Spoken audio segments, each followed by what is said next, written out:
And yes, we've been through tough times. But you've never seen me quit. And there's no quit in America. So for over the last 4 years, we've been making real progress, fighting our way back from these policies that failed America. Our businesses have now added more than 5 million new jobs over the past 2.5 years. Unemployment's fallen to the lowest rate since I took office. Home values are rising. The stock market's nearly doubled. Our assembly lines are getting back to work. Our heroes are coming home.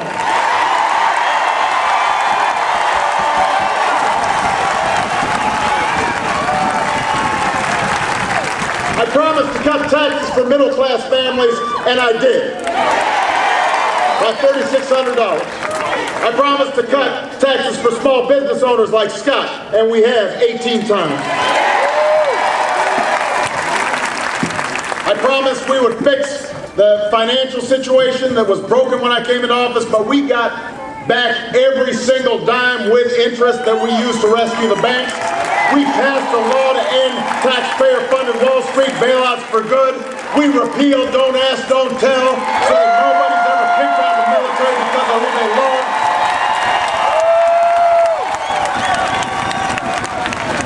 When the heartbeat of American manufacturing was flatlining, we said, thanks, Governor, I know you've got all this private sector experience, but your advice isn't going to work this time. And today, the American auto industry's engines are roaring at full throttle again. I said that I would make sure that nobody in America goes bankrupt when they get sick, and we delivered on that promise. I said I'd make college more affordable for our young people, and we delivered on that promise.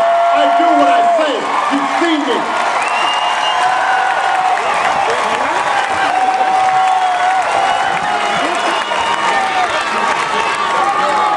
Yet where we need to be, but we've made real progress, and now we need to build on that progress.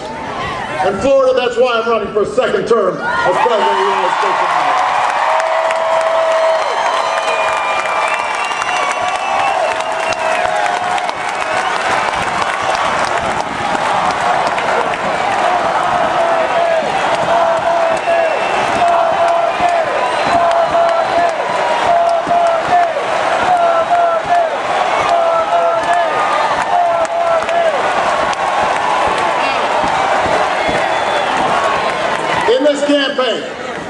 I've laid out a plan for jobs and middle-class security.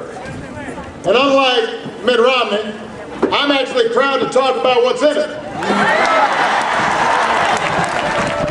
Because my plan actually will move America forward. And by the way, the math in my plan adds up.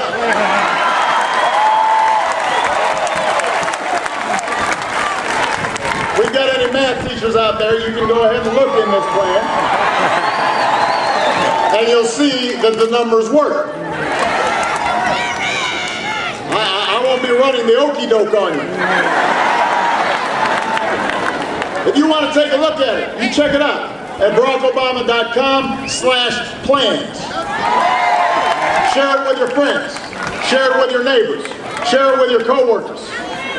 Folks who are still not convinced, they can look right here and find out what it is I intend to do in a second term. There's still people out there who are trying to make up their minds. Some of you here may still be trying to make up your minds. Maybe you just thought,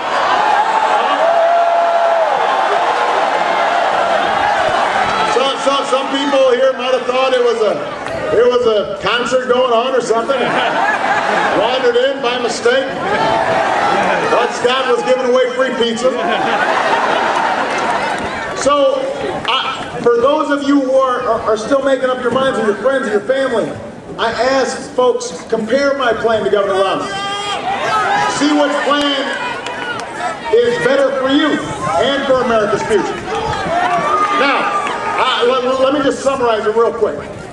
First, my plan builds on our manufacturing growth by ending tax breaks for companies that are shipping jobs overseas. I want to reward small businesses and manufacturers who are creating jobs right here in the United States of America. Second, My plan will cut our oil imports in half by 2020 so we control more of our own energy here in America. And by the way, today we are less dependent on foreign oil than any time in 20 years. And one reason is because we increased fuel efficiency standards on cars and trucks so that they will go twice as far on a gallon of gas. And we need to build on that progress, not just by producing more oil and gas, but by investing in clean energy technology that's creating jobs here in Florida and all across America.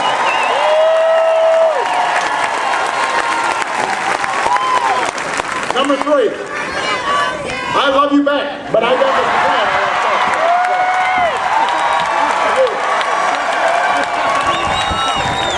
Number 3, my plan will make it a national mission to educate our kids and train our workers so that they can compete better than anybody in the world. I want to recruit 100,000 new math and science teachers over the next decade. I want to train 2 million workers at our community colleges with the skills that businesses are looking for right now.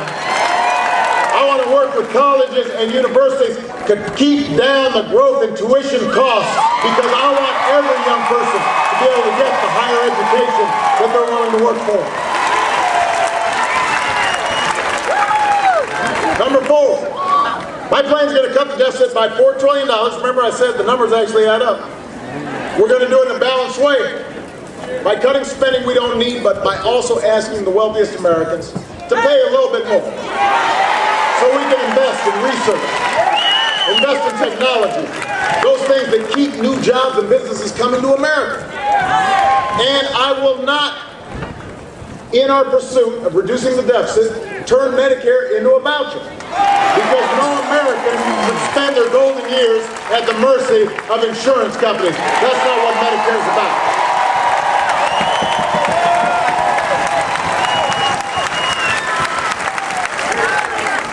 And finally, my plan will use the savings from ending the wars in Iraq and Afghanistan to put our people back to work, doing some nation building here at home, repairing roads, fixing bridges, building schools all across America. And when our veterans come home, we will serve them as well as they've served us and make sure that they are out there getting the jobs that are going to help build America. By the way, I just want to point out, in the same way that Governor Romney didn't mention the Afghan war or our troops in his convention speech, Governor Romney didn't even mention our veterans last night. Don't boo, vote. He didn't say a word about it. Now, he may write off half the country as victims behind closed doors, but the men and women and their families who have served this country so bravely, they deserve better from somebody who's applying to be Commander-in-Chief. It is my greatest honor serving as their Commander-in-Chief, and I will fight for our troops and our veterans every single day.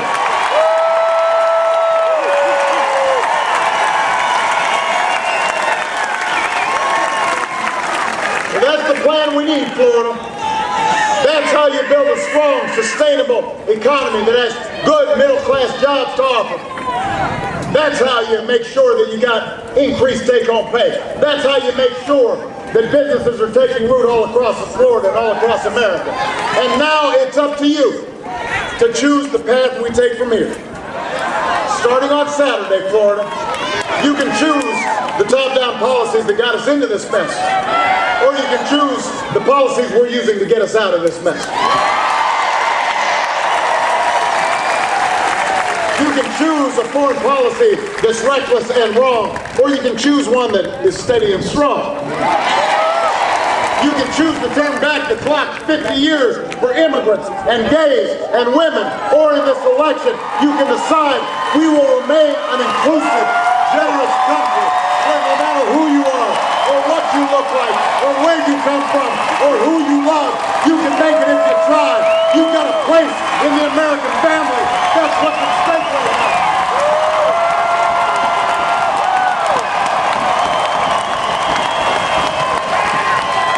We can go back, or we can choose to move forward. Focus on the challenges and opportunities of the 21st century. century, to work together as one nation, as one people, to make it another American century. That's the kind of president I've been, Florida. That's the kind of president I intend to be. I'm asking for your vote. I'm asking for your help. I believe in you, and I'm asking you to believe in me. And if you stand with me, and work with me, and knock on some doors with me, and make some phone calls with me, if you do that, we will win Palm Beach County again. We'll win Florida again. We'll finish what we started. We will win this election, and we'll remind the world why the United States of America is the greatest nation on earth. God bless you.